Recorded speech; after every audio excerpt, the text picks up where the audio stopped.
Thank you very much, ladies and gentlemen. I am from Scotland, having a wonderful time here.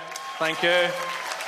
And the great thing about being in your country is that you understand me, which is magic, because the Scottish accent doesn't always travel so well, as I discovered once on a family holiday in Florida. I was there with my wife, my 3 kids, and I went to buy ice creams for the children, plural. Oh, yeah, they got 1 each, because when I'm on holiday, the special wallet comes out. And the young girl that was serving me, when she finished serving me, she pointed at me and she said, "Excuse me, are you German?" I said, "No." I said, "We're Scottish." And she said, "Oh, I always get you two mixed up." I said, "Well, we speak English. It's an old Scottish habit of ours." Said, "We always speak the language of our most recent oppressor." Yeah. But I said to her, we are taking the precaution of learning German. Yeah. Deshalb habe ich entschieden, Deutsch zu lernen, I said to her, which regrettably went right over her head, because this young lady was not a student of languages. Nor, indeed, was she a student of geography, folks, because when she learned we came from Scotland, she said, and I quote, "Oh, did you travel here by train?"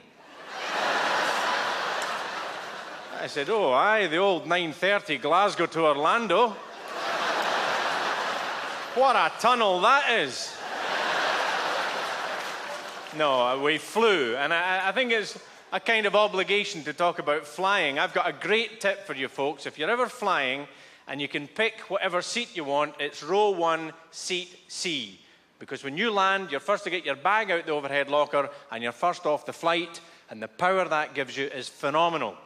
Because when you're first off an aeroplane, you can take the rest of the passengers wherever you want. 3 times round Terminal 1, 250 people following me saying, "Are you sure we're going the right way?" I heard one of them saying, "Yeah, just follow the German man at the front." Now, flying can be fraught with difficulties, especially if you're a Scot like me, because, you know, there's certain things you know about Scotland, one of which is that we, as gentlemen, wear kilts, and what we wear under a kilt might or might not be a mystery. And can I just tell you, I was flying once. I'd been to see my national soccer team, football as we call it, and I was flying home after the game on a Wednesday morning, because it had been played on a Sunday, and it was 11 o'clock flight in the morning. I'd stopped drinking breakfast at about 9:45, right? And I'm sitting with my buddies, 5 of them and me, sitting in row 27. I've got my head against the window, and I'm sound asleep, and I woke up to the sound of silence, because the pilot came on the public address and he said, "Ladies and gentlemen, you may have noticed we've turned both the engines off.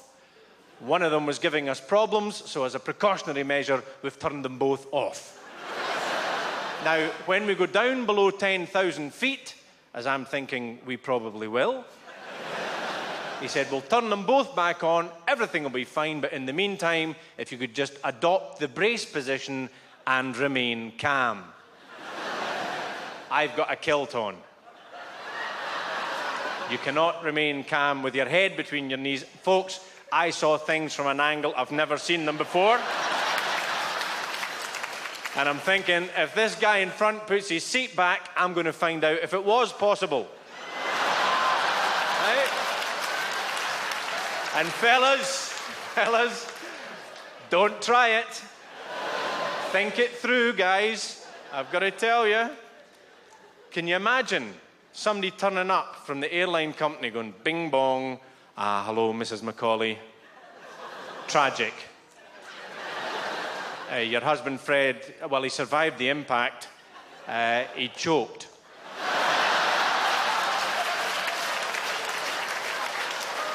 Folks, I'm going to have to go in a minute. I urge you, please come and visit us in Scotland. It is a beautiful country. We've got lovely towns and cities. Please come and see us. Wee word of warning, don't go to Paisley.